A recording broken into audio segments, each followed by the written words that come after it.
क्या मदरसों में आतंकी साजिशें होती हैं या मदरसों में कट्टरता की तालीम दी जा रही है? नमस्कार, आप देख रहे हैं बात साफ है। मैं हूं आपके साथ विवेक शांडिल्य। पूरे देश में मदरसों को लेकर एक बार फिर से बहस तेज हो गई है। यूपी एटीएस ने कई मदरसों को लेकर उत्तर प्रदेश में जांच शुरू की है जो शक के दायरे में है।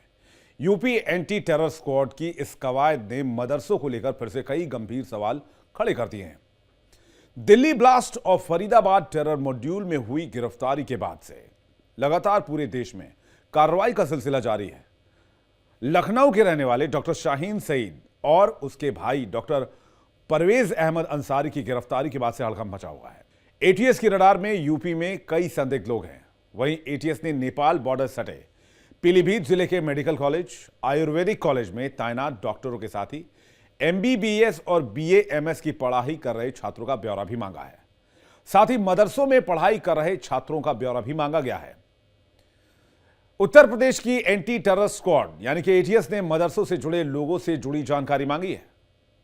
इस संबंध में एटीएस ने प्रयागराज, प्रतापगढ़, कौशांबी, बांदा समेत 8 जिलों में जिला अल्पसंख्यक कल्याण अधिकारी को खत भेजा है, जिसमें मदरसों में पढ़ने वाले बच्चों, पढ़ाने वाले मौलवियों और प्रबंधकों के संबंध में डिटेल जानकारी मांगी गई है। यह कार्रवाई उस वक्त की जा रही है जब दिल्ली में हाल ही में आतंकी धमाका हुआ और जांच एजेंसियां इसे लेकर पूरे देश में आतंकियों के नेटवर्क के क्रैकडाउन में लगी हुई हैं। दरअसल एटीएस ने प्रयागराज, प्रतापगढ़, कौशांबी, बांदा, फतेहपुर, हमीरपुर, चित्रकूट और महोबा जिले में मदरसों की डिटेल मांगी है। इस संबंध में सभी जिलों के जिला कल्याण अधिकारी को खत भेजा गया है। जिला अल्पसंख्यक कल्याण अधिकारी को पत्र के मुताबिक एटीएस ने निर्देश जारी करते हुए कहा है कि मदरसों में पढ़ने वाले बच्चों, पढ़ाने वाले मौलवियों और संस्थान से जुड़े प्रबंधकों की पूरी जानकारी और सूची उपलब्ध कराई जाए। इसी क्रम में प्रयागराज में संचालित सभी मदरसों की सूची तैयार करने के निर्देश भी दिए गए हैं। आदेश में कहा गया है कि प्रयागराज जिले के सभी मदरसों का विवरण संकलित कर एटीएस इकाई प्रयागराज को फौरन भेजी जाए, अर्जेंट प्रायोरिटी पर।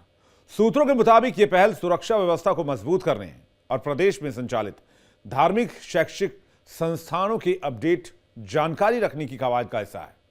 हालांकि दिल्ली ब्लास्ट के बाद एटीएस की ओर से उठाए जा रहे कदम को बेहद अहम माना जा रहा है।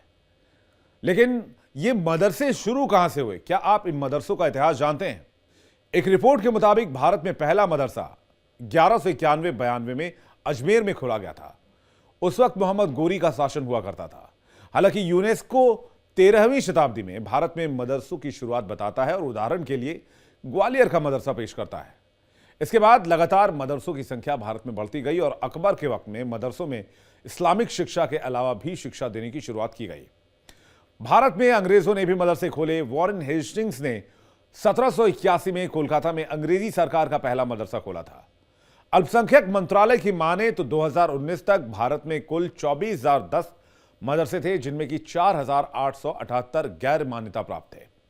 अल्पसंख्यक मंत्रालय के मुताबिक 2019 तक जब यह संख्या 24,010 थी, लेकिन ताजा आंकड़ों में अगर देखा जाए तो वर्तमान में देश में 38,000 से ज्यादा मदरसे हैं और इनमें लगभग 28,000 से ज्यादा मदरसे मान्यता प्राप्त हैं, जबकि 10,000 से ज्यादा गैर मान्यता प्राप्त मदरसा बताए जाते हैं। हालांकि भारत के छोटे छोटे गांव, छोटे छोटे कस्बों की गिनती मुमकिन नहीं है, इसलिए मदरसों का एग्जैक्ट डिटेल निकाल पाना थोड़ा सा मुश्किल है।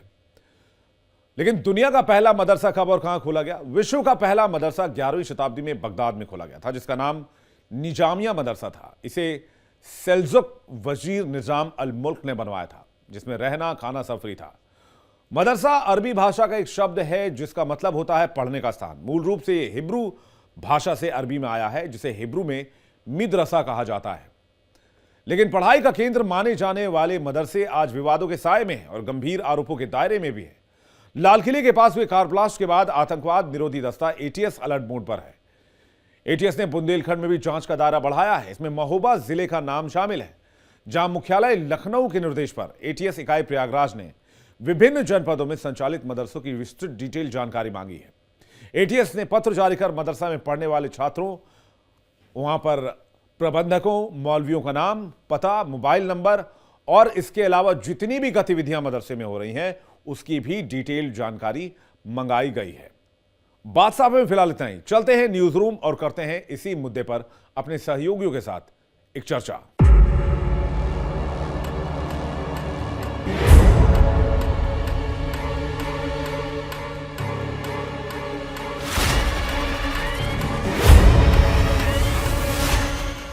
बात साफ है, मैं पूरे मुद्दे को अच्छे से समझा कि आज हम न्यूज़ रूम में किस मुद्दे पर चर्चा करने वाले हैं।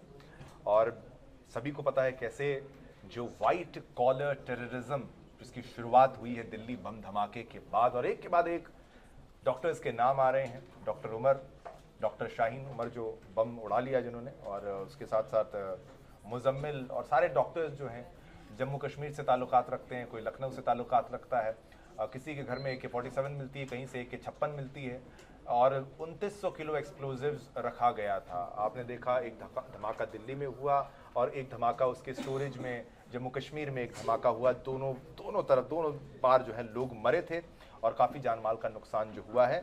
और अब जो टूटा है वो विश्वास टूटा है, वो भरोसा टूटा है, और अब कोई भी कोताही नहीं बरती जा रही। हर पहलू से जांच पड़ताल जो है वो की जा रही है। और इसी तर्ज पर उत्तर प्रदेश में, क्योंकि एक नाम लखनऊ से भी सामने आया था, डॉक्टर शाहीन की अगर बात की जाए, जब इनकी कुंडली आप खंगालेंगे तो आप देखेंगे कैसे कितनी खतरनाक सोच इनकी थी। एक अपना अलग से मॉड्यूल चलाना, बाबरी का बदला लेना, बाकायदा D6 करके एक पूरा प्लान तैयार था, और एक ऐसी सोच जहां पर महिलाओं को ट्रेन भी करना चाहते थे, सुसाइड बॉम्बर्स बनाना चाहते थे। मैंने पढ़ा था कि लगभग 30-32 गाड़ियां तैयार कर ली गई थी और अलग अलग जगहों पर धमाके करने थे। तो आप सोच लीजिए 30-32 जगह कितनी ज्यादा होती हैं, बिल्कुल, और कितने धमाके हो सकते थे, कितने लोग मर सकते थे। और बड़े बड़े मंदिर इनके टारगेट में थे, अक्षरधाम जैसा मंदिर, अयोध्या जैसे मंदिर, हमारे पूजनीय स्थल इनके टारगेट पर थे। बाबरी का बदला लेना चाहते थे, 6 दिसंबर को ये करना चाहते थे, जो बाबरी विध्वंस जिस दिन हुआ था जहां पर, उसका बदला लेने के इरादे से ये कर रहे थे।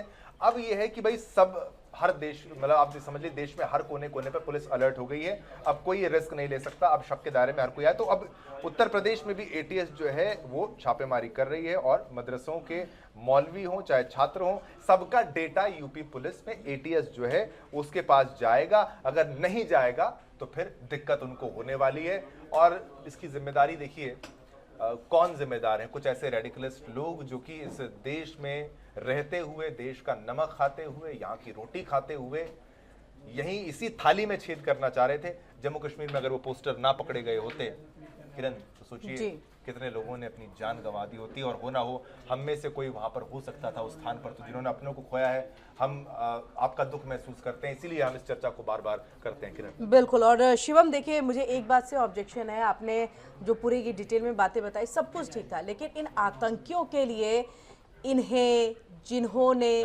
मतलब वो कहते हैं ना रेस्पेक्टिव वर्ड नहीं होना चाहिए। और एक बार तो ये गलती मैंने भी कर दी थी, तो सीधा जो व्यूअर है उनकी तरफ से एक मैसेज भी आ गया था कि ये आतंकियों को इतना सम्मान क्यों दिया जा रहा है। तो उसके लिए तो मैं भी माफ़ी चाहूंगी और मैं इस पर ऑब्जेक्शन भी करूंगी कि ये सम्मान के लायक तो नहीं है कतई। ये आतंकी हैं, चाहे आतंकी उमर हो, चाहे आतंकी मुजम्मिल हो, चाहे आतंकी शाहीन हो। अब देखिए डॉक्टर शाहीन, आतंकी शाहीन का जैसे ही उससे लखनऊ से कनेक्शन जुड़ता है, वहां से उसकी गिरफ्तारी होती है, उसी के बाद से उत्तर प्रदेश के अंदर में, क्योंकि आज जो हम चर्चा कर रहे हैं शिवम, वो हम कर रहे हैं उत्तर प्रदेश के अंदर में ATS किस तरह से लगातार छापेमारी का दौर चला रही है, और उनके तरफ से क्या क्या चीजें अभी निर्देश के तौर पर तमाम मदरसों को दिए गए हैं, उस पर हम अभी जो है वो चर्चा करेंगे। अब ऐसे में जो बात आपने की कि क्या टूटा, वो है भरोसा। और वाकई यहाँ पर मदरसे जिसका संचालन हो रहा था, बार बार चीजें चर्चाएं में जरूर आ रही थी यहाँ पर ऋतु की, देखिए कि मदरसा संचालन सही से नहीं हो रहा है, आप क्या पढ़ा रहे हैं वहां पर, आतंकवाद के ये सब चीजें, लेकिन एक विवाद का मुद्दा जरूर, लेकिन इस लेवल पे नहीं कि ATS खुद पहुंचे और खुद कहे आपको डिटेल्स यहाँ पर हमें देना होगा, नहीं देंगे तो फिर दिक्कत हो जाएगी। और देखिए ऐसे में जानकारी, ये एक लमसम जो डेटा निकल करके सामने आया है, बाकी अगर रिपोर्ट्स को हम देख ले तो 24,000 से ज्यादा उत्तर प्रदेश के अंदर में जो है वो मदरसे संचालित है, जिनमें 16,500 मदरसों के करीब जो है वो वैध है, यानी कि लीगल तौर पर जो है उस मदरसे का संचालन हो रहा है। उसमें भी पढ़ाई क्या होती है, इस पर भी कई बार विवाद जो है वो गहरा चुका है, कई बार सवाल उठ चुके हैं। उत्तर प्रदेश की सरकार को इसके लिए कोर्ट की तरफ से कहा भी गया था कि अगर आप शिक्षा में यहां पर कुछ बदलाव करना चाहते हैं तो आप कर सकते हैं।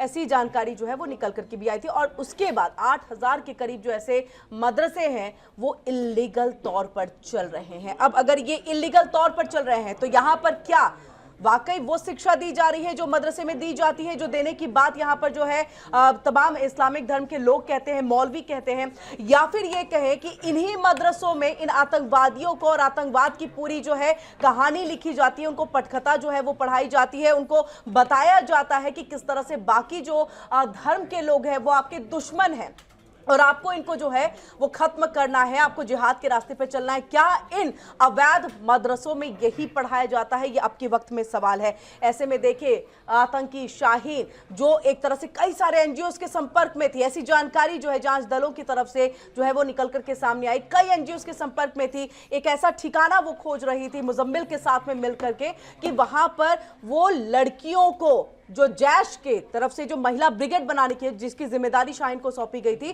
उसमें वो बाकी महिलाओं को एनजीओ से ला करके जो है वहां सिखा सके, बता सके, जिहाद में शामिल करा सके, आतंकवादी उन्हें बना सके, इस तरह का उनका माइंडसेट कर सके। इसके लिए प्रॉपर वो ठिकाना भी खोज रहे थे, लेकिन इतने कम वक्त में जो है उनको वो ठिकाना मिल नहीं पाया। वैसे छोटी मोटी और भी बहुत सारी ऐसी जानकारियां मिली जहां पर वो इस शिक्षा जो है वो दे रहे थे। एनजीओ से भी संपर्क में थे, कई लड़कियों के भी संपर्क में यहाँ पर जो आतंकी शाहीन है वो यहाँ पर थी।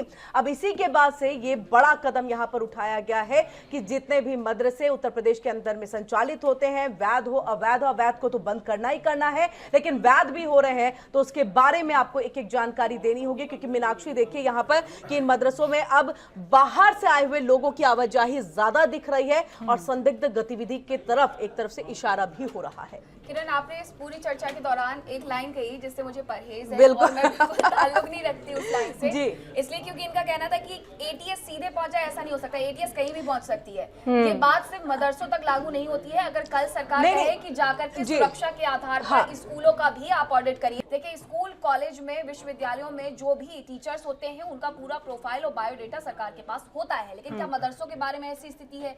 नहीं है। तो अब एटीएस जब वहां पर जारी है तो ये मांग क्या रही है? वहां जो शिक्षक हैं जो इन बच्चों को पढ़ाते हैं, जो धर्म के नाम पर शिक्षा देते हैं मदरसे में, तो अब उनसे क्या पूछा जा रहा है? और ये मान्यता प्राप्त और गैर मान्यता प्राप्त दोनों मदरसों के साथ है, यानी कि सरकारी हो या गैर सरकारी हो। लेकिन आपसे मैं थोड़ा सा मीनाक्षी आपकी किसी बात को जो करना चाहूंगी, क्योंकि देखिए पहले मदरसे में अगर एटीएस पहुंच जाए या उत्तर प्रदेश की पुलिस पहुंच जाए तो ये बात उठने लगती थी कि आप जो है टारगेट कर रहे हैं, मदरसों को टारगेट कर रहे हैं, मुस्लिमों को टारगेट कर रहे हैं। और यही वजह है कि अभी के वक्त में ये पूरी तरह से डिक्लेयर कर दिया गया है एटीएस जो है अब इस पर कार्रवाई करेगी अगर आप पूरे डिटेल्स में नहीं देते हैं। इसलिए मेरा कहना था कि सीधे अब जो है ये एंट्री एटीएस की अब इसमें हो गई है, क्योंकि मदरसों पे जब जब आप सवाल उठाएंगे तब ये कहा जाता है कि आप टारगेट कर रहे हैं। ये अभी वक्त के अभी यही चीजें चली रही हैं। शुरुआत में ऐसा हुआ कि कुछ मदरसों को चिन्हित किया गया और ये कहा गया कि इन्हें गलत तरीके से फंडिंग की जा रही है, गलत धार्मिक शिक्षा इनकी तरफ से उन मासूम बच्चों को दी जा रही है, तो उन मदरसों को उत्तर प्रदेश सरकार की तरफ से गिराया गया। इसका विरोध जरूर हुआ, लेकिन जिस तरीके से ये स्वर ऊपर उठ रहे थे उसी तरीके से ये चुप भी हुए, क्योंकि इनको भी पता था ये गलत है और इस आधार पर इन्होंने भी इन मदरसों को गिराने दिया, डिमोलिश करने दिया था। अब बात करें कि यूपी एटीएस अगर वहां पर जा रही है तो क्या वहां पर जांच करने वाली है, उसके बारे में मैं जरा सा बता देती हूँ आपको कि मान्यता प्राप्त हो या फिर गैर मान्यता प्राप्त हो, इन मदरसों में पढ़ाने वाले शिक्षकों, मौलाना और धार्मिक प्रशिक्षकों के बारे में अब जानकारी देनी होगी, पर्सनल प्रोफाइल बताना होगा, स्थायी पता बताना होगा, आधार विवरण देना होगा, मोबाइल नंबर देना होगा, पहचान पत्र देने होंगे। और ये जो कुछ भी हो रहा है वो एक सुरक्षा ऑडिट का हिस्सा है। ये कोई किसी तरीके का कोई सर्वे नहीं है कि वहां पर जो पढ़ाया जाता है वो क्या पढ़ाया जाता है। इससे इतर है ये कि जो पढ़ा रहा है उसके बारे में जानकारी जुटाना है, क्योंकि डॉक्टर शाहीन का जैसे बार बार नाम आ रहा है इस दिल्ली ब्लास्ट केस में, वो मास्टरमाइंड भी मानी जा रही है। मुजम्मिल के साथ वो रहकर के किस तरीके से उसने काम किए हैं उसके बारे में एक और खुलासा हुआ। उसके बारे में खुलासा ये हुआ कि जब उसने अपना पासपोर्ट बनाया तो उसने अपने लखनऊ वाले घर का, पिताजी के घर का कोई पता नहीं दिया, क्योंकि पति के द्वारा वो पहले ही त्याग दी गई थी।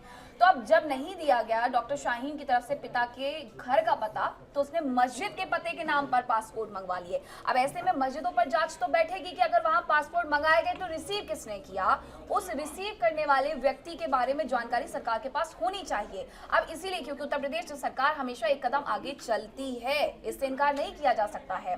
बात अगर लखनऊ की हुई, कानपुर की हुई, तो उत्तर प्रदेश सरकार हो या फिर उत्तर प्रदेश प्रशासन हो, यूपी एटीएस की तरफ से ये नई पहल कर दी गई है कि वहां पर पढ़ाने वाले जो मौलाना हैं, जो धार्मिक प्रशिक्षक हैं, उनके बारे में हम जानकारी निकालेंगे। और ये इसलिए भी जरूरी है ताकि आगे जब इस तरीके के नाम किसी के मस्जिद से जुड़े, मदरसे से जुड़े, तो तुरंत उसका डेटा क्विकली क्लिक कर लिया जाए कि वहां पर कौन व्यक्ति है और किससे जाकर के पूछताछ करनी है, ताकि वो भाग ही ना पाए। तो ये इस तरीके से भी हमें समझना होगा। बिल्कुल मीनाक्षी, आपने जो पॉइंट रेज किया है, और मैं सबसे पहले इस पूरे डिस्कशन में यहाँ पे मैं जो पॉइंट रखना चाहूंगी वो ये कि उत्तर प्रदेश में सरकार किसकी है? सरकार योगी सरकार है, जो कि जीरो टॉलरेंस की नीति पर चलती है। और हमेशा ये हर प्लेटफॉर्म पर ये बात रखी गई है कि यदि कोई भी व्यक्ति होगा, और खास तौर पर अगर विशेष समुदाय का भी कोई व्यक्ति होता है और किसी भी प्रकार की क्राइम में उसकी संलिप्तता पाई जाती है, अगले चौराहे पर इंतजार वहां पर यमराज के तौर पर पुलिस कर रही होगी। ऐसे में ये बहुत अहम हो जाता है समझना, क्योंकि यूपी एटीएस एक कहा जाता है वेल ट्रेन्ड ऑफिसर्स होते हैं, पूरी टीम होती है। और अब अगर ये मदरसों तक रुख कर रही है, लिहाजा ये पूरी जो कड़ी है उसमें बहुत इंपॉर्टेंट हो जाता है। और सबसे पहले आदेश क्या है वो मैं जरा ब्रीफ करके बताना चाहूंगी। आदेश के अनुसार ये लिखा गया है कि प्रदेश के हर मदरसे को अपने यहाँ कार्यरत जितने भी मौलाना है, या उनकी भाषा में कहूँ जो उस्ताद है, जो वहां से ये तालीम परोसते हैं, जिहाद की भावना परोसते हैं, इस भावना को किस तरीके से उसी स्तर पर, उसी लेवल पर डिफ्यूज कर दिया जाए, ये कोशिश दरअसल एटीएस कर रही है। वही अगर बात हम करें रिकॉर्ड्स की, तो कई ऐसे रिकॉर्ड्स वहां पे जो टीचर्स है, या मदरसों की बात करें, मज़ारों की बात करें, वहां पर जो लोग मौजूद रहते हैं, चाहे इनके मस्जिदों में जितने मौलाना रहते हैं, उन तमाम लोगों की जानकारियां एकत्र करना इसलिए भी जरूरी हो जाती है ताकि एक सिक्योरिटी ऑडिट हो सके।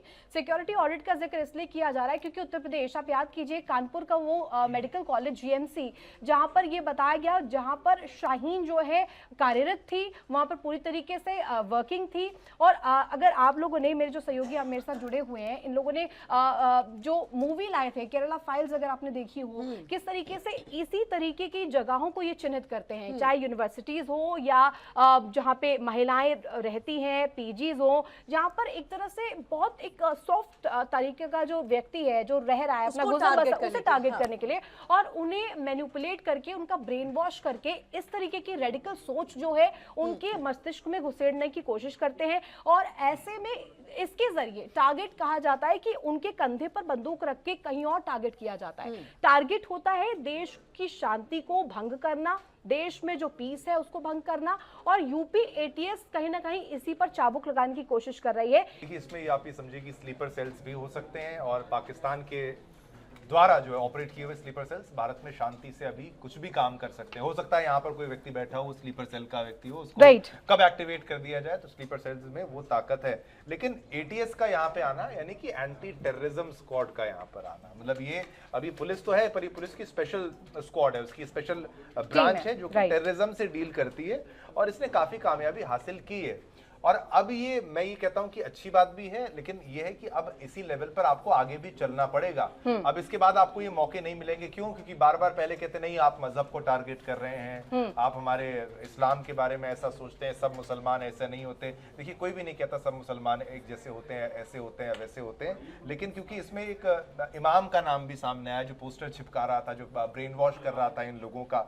तो पढ़े लिखे लोग ऐसे अनपढ़ व्यक्ति के पास जाके, जो कि 5वीं शायद फेल था या कुछ था, उससे आप ब्रेन वॉश हो गए, तो भाई उसके पास कोई तो हुनर है, कला है, तो ऐसे अकेला तो वो नहीं है, इसकी सोच जैसे और भी लोग हैं। तो पहले भी कई बार ये है कि भाई मदरसों में जो सिलेबस है उसकी मॉनिटरिंग होनी चाहिए, मदरसों में क्या पढ़ाया जाता है, मस्जिद में क्या बोला जाता है, उसके ऊपर भी मॉनिटरिंग होनी चाहिए। पहले एक दौर आपने वो भी देखा था कि फ्राइडे के दिन जम्मू कश्मीर में पत्थरबाजी हो जाती थी कि भाई जब मस्जिद से आप निकल रहे हैं तो आप पत्थरबाजी करेंगे। आप तो अच्छी बातें सीख के वहां से आ रहे होंगे ना, लेकिन स्टोन पेल्टर्स को भी याद कीजिए ना, जो जम्मू कश्मीर में होता है, जो अनंतनाग में हुआ, जो साउथ कश्मीर में होता है, तो वो उन बच्चों के मन में इस तरीके की द्वेष की जो भावना है वो आई ही, पनपी ही इसीलिए तो ये असली इस्लाम मानने वाले नहीं है। मतलब जो टेक्निकली अगर मैं देखा जाए तो वो ये अपने हिसाब से उसको मैनिपुलेट करके यूज करके उसको अपने प्रोपेगेंडा के लिए इस्तेमाल करे। लेकिन वापस एटीएस की बात करूं तो एटीएस ने काफी कामयाबी पहले भी हासिल करी है। नोटेबल केसेस की बात अगर करें तो देखिए यूपी एटीएस ने 2 टेररिस्ट जो जैश ए मोहम्मद के थे पहले उनको भी पकड़ा था, जिनको 7 साल की सजा हुई है। एटीएस ने हथियार जो है एम्युनिशन जो है वो रिकवर किए थे। आप Pakistan link terror module ISI Pakistani terror network का भी भांडाफोड़ किया था आईएसआई का, तो एक उन्होंने ये भी उनकी कामयाबी है। 2022 में यूपी एटीएस ने आईएसआई सस्पेक्ट को आजमगढ़ से अरेस्ट किया था और जो कि 15 अगस्त में बम धमाका करने का प्लान बना रहा था। तो ये देखिए यूपी एटीएस के बारे में थोड़ा बताना जरूरी है। वो आईडी बना रहा था। अब 2025 में हिजबुल मुजाहिदीन टेररिस्ट को अरेस्ट किया गया, उल्फत हसन को मुरादाबाद से, तो वो पाकिस्तान ऑक्युपाइड कश्मीर में कहा जाता है ट्रेंड है। अब सितंबर 2025 की बात करें तो 4 मेंबर जो है मुजाहिदीन आर्मी के उनको भी अरेस्ट किया गया जो कि शरिया लाना चाहते थे देश में। तो कंधे पर जिम्मेदारी बहुत है और हमारी बहुत सी एजेंसीज हैं, उसमें से एक है यूपी एटीएस। अब देखिए योगी सरकार ने एक इमेज तो अपनी बना ली है कि हमें लॉ एंड ऑर्डर सिचुएशन को ठीक रखना है, लेकिन ये बहुत टिपिकल है, ये बहुत आम लॉ एंड ऑर्डर सिचुएशन नहीं है जहां पर गुंडे मवाली घूम रहे हैं तो आप उनको ये कर देंगे वो कर देंगे, या इंटेल आ जाता है, सीधे सीधे इंटेल आता है। अलग लेवल पर है कि एक बहुत शरीफ आदमी जो आराम से मस्जिद जा रहा होगा, नमाज पढ़ रहा होगा, पता भी नहीं समाज में चलेगा। अच्छा व्यक्ति होगा, लेकिन उसके दिमाग में किसी ने क्या भर दिया। नहीं, इसीलिए ये जो है एक स्टेप जो है ये उठाया गया है उत्तर प्रदेश की तरफ से और वहाँ की गवर्नमेंट और एटीएस की तरफ से, क्योंकि उनको दिखा यहाँ पर कि बाहर से आए हुए लोग जो है वो अभी फिलहाल जो है उनका बहुत ज़्यादा यहाँ पर उनकी हलचल जो है वो देखी जा रही है कि बाहर से आए हुए लोग, चाहे हम आतंकी शाहीन की बात करें, मुजम्मिल की बात करें, ये सब कहाँ से आए थे? बाहर से ही तो आए थे, यानी जम्मू कश्मीर से आए थे, वहाँ से अपना ब्रेन वॉश करके आए थे, ऑलरेडी तुर्की से आए हुए थे, भागने की भी उसके बाद फिराक में थे। तो इन सबको देखते हुए जो है ये एक बड़ा स्टेप उठाया गया है। अभी सरकार ने अगर किसी को मान्यता दी है तो बहुत सोच समझ करके मान्यता दी गई है, क्योंकि वो मान्यता प्राप्त है, कुछ गैर मान्यता, यानी कि सीधी सी बात है, कुछ सरकारी है और कुछ गैर सरकारी। मीनाक्षी, इस बात से है कि यूपी गवर्नमेंट ने मान्यता दी है, लेकिन आप अंदर में जो मैनेजमेंट अंदर खाने क्या हो रहा है, संभाल रहा है, ये बहुत इंपॉर्टेंट हो जाता है। और बिल्कुल जो यूपी एटीएस करिए, इसलिए ये बहुत आवश्यक कर रही है, वो आप आने वाले दिनों में कई और राज्यों में भी देखेंगे, क्योंकि उत्तर प्रदेश सरकार जो कदम उठाती है, वहाँ का प्रशासन जो कदम उठाता है, वो दूसरे प्रदेश के लिए नजीर बनकर के सामने आता है। अब इस पूरे मामले में जांच कहां पर हो रही है? उत्तर प्रदेश में 75 जिले हैं और 75 के 75 जिलों में जांच हो रही है। अब जांच को थोड़ा आगे और बढ़ाया गया है, इसमें जो छात्र हैं, क्योंकि बहुत सारे मदरसे ऐसे हैं जहां पर छात्र दूसरी जगह से आकर के पढ़ते हैं, यानी हॉस्टल बने हुए हैं। तो उस हॉस्टल में कितने बच्चे रहते हैं, कब वो आए, कब वो गए और उसके बाद कब छुट्टियों से वापस आते हैं। वहां पर पढ़ाने वाला जो मौलवी है, जो शिक्षक है, जो उस्ताद है, वो क्या किसी विदेश यात्रा पर गया हुआ है? इसके बारे में भी जानकारी जुटाई जाएगी यूपीए। देखिए वो ये कि छात्र गया है या नहीं, वहाँ के शिक्षक गए हैं या फिर मैनेजमेंट पे जो मतलब उस मदरसे को चला रहा है वो गया है या नहीं, वो बहुत इंपॉर्टेंट है। हाँ, वो पाकिस्तान कितनी बार गया है ये देखा जाएगा। वो तुर्की तो चलिए थोड़ी दूर की कौड़ी हो जाती है, लेकिन संभवतः वो भी हो सकता है लेकिन डॉक्टर मॉड्यूल जो सामने आया, डॉक्टर ये आतंकी उमर, ये सब तुर्की से तो वॉनबी एनबी तो वो भी बन रहा है ना, टर्की बिल्कुल बन रहा है। हाँ, तो बन ही रहा है, वहीं से ऑपरेट किया और अभी एनक्रिप्टेड एप्स वहां से चल रहे हैं। तो क्या इसकी जानकारी वहां की सरकारों को नहीं है? क्या इसकी जानकारी वहां के लोगों को नहीं है? देखिए भारत सरकार जो है जब तुर्की की गवर्नमेंट से इसको लेकर के बातचीत करेगी, जैसे ये जांच पूरी हो जाती है उसमें पुख्ता तौर पर जो है तुर्की को लेकर के एक चीजें मिल जाती हैं कि अब हम जो है सवाल कर सकते हैं तुर्की की गवर्नमेंट से, तो डेफिनेटली यहाँ पर जो है वो सवाल किया जाएगा कि अब आपकी सरजमी जो है इन आतंकियों को पनाह देने के साथ साथ यहाँ पर ब्रेन वॉश और यहाँ पर इस तरह का आतंकवादी खेल जो है वो रचने की एक साजिश जो है बनाने के लिए एक गढ़ बन चुका है। तो इसको समझने और समझाने की और समझने की आवश्यकता है। और होपफुली ये जो यूपी एटीएस का कदम है ये भी एक नज़ीर बने और जो बाकी राज्य हैं वो भी इस तरीके की अगर कहें कार्रवाइयां बड़े लेवल पर करें, ताकि ऐसे जो कहा जाए under the table, under current के साथ जो लोग चल रहे हैं, जिनका आइडेंटिफिकेशन अभी तक पॉसिबल नहीं हो पाया है, उन्हें आइडेंटिफाई किया जा सके, उन्हें चिन्हित करके आगे की कार्रवाई हो सके। यूपी में तो हो ही रहा है। हम पंजाब की बात करें, जिस दिन ये ब्लास्ट हुआ उसके 1 या 2 दिन के बाद वहां 10 आतंकी जो है वो पकड़े गए थे। तो पंजाब की पुलिस भी इसको लेकर के और वहां की जो स्पेशल सेल है वो इसको लेकर, यानी मुझे लग रहा है कि मध्य प्रदेश, उत्तर प्रदेश, राजस्थान, जो खासतौर से बॉर्डर एरिया से जुड़े हुए हैं, उन सब जगहों पे, पंजाब, इन सब जगहों पे जो है सुरक्षा का भी पूरी तरह से मुस्तैद है। बिल्कुल मीनाक्षी। बिल्कुल। और देखिए सबसे बड़ी बात क्या है कि अब ये सवाल उठ रहे थे कि जब मदरसों में जब ये जांच की आज पहुंचेगी तो वहाँ के जो शिक्षक हैं, उस्ताद हैं, क्या वो समर्थन करते हुए नजर आएंगे? तो कई ऐसी जगह हैं जहाँ से ये खबरें सामने आ रही हैं कि वहाँ पर जो मौलवी हैं, जो शिक्षक हैं, जो उस्ताद हैं, वो ये कह रहे हैं पूरा सहयोग करेंगे। डिटेल्स मांगी जा रही है, देंगे, क्योंकि जब अवैध मदरसों को गिराने की बात आई थी तब भी हमने अपने सारे पेपर दिए थे और अब जब हमसे कहा जा रहा है तो भी हम सारी डिटेल्स देंगे। बिल्कुल, लेकिन देखना है कि बाकी जो इनके ऊपर के लोग हैं जैसे तौकीर रजा, इन सब का ये कहीं ऐसा ना कह दे जो हम शुरुआती दौर में मैं कह रही थी स्पेशली कि टारगेट करने की एक कोशिश हो रही है, तो ये नहीं होना चाहिए। तो बनता आया, ये नैरेटिव तो बनाया जाएगा, हाँ। बनाया जाएगा, इसको राजनीतिक मुद्दा भी बनाया जाएगा, ये तमाम चीजें आएंगी जरूर। इससे ये समझने में ये है कि अगर यूपी एटीएस की बात करें तो ये केवल ऐसा नहीं कि केवल बॉम्ब विस्फोट होगा या उसी से डील करती है। ये जो आइडियोलॉजी है, आइडियोलॉजी को भी यहाँ पर टैकल करना, जैसे मुजाहिदीन आर्मी को यहाँ पर कैसे उसके ऊपर इनके द्वारा नकेल कसी गई थी।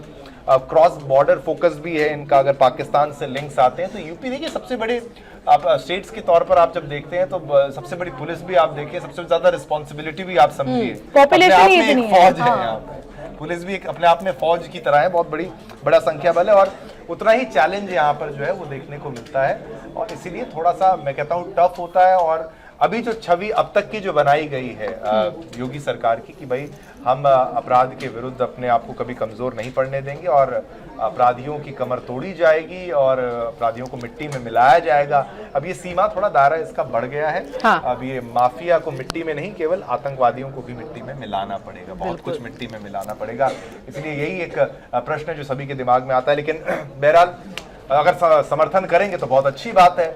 अगर आप ऐसा ही आप स्कूल्स में जानना चाहते हैं या फिर किसी सनातनी विद्या के किसी केंद्र में जाना चाहते हैं तो वो भी आपको सहयोग करेंगे। सभी को सहयोग करना चाहिए, देश सभी के लिए है और सभी का हित होगा, क्योंकि जो ब्लास्ट हुआ उसमें मरने वाले सुरक्षा सर्वोपरि, सुरक्षा सर्वोपरि, राष्ट्र सर्वोपरि है। और इसी के साथ मैं कहता हूं कि अब वक्त है एक छोटे से ब्रेक का। एक छोटा सा ब्रेक लेंगे, लेकिन कहीं मत जाइएगा, छोटा सा ब्रेक है, तुरंत वापस आएंगे। खबरों का सिलसिला लगातार जारी रहेगा इंडिया डेली में।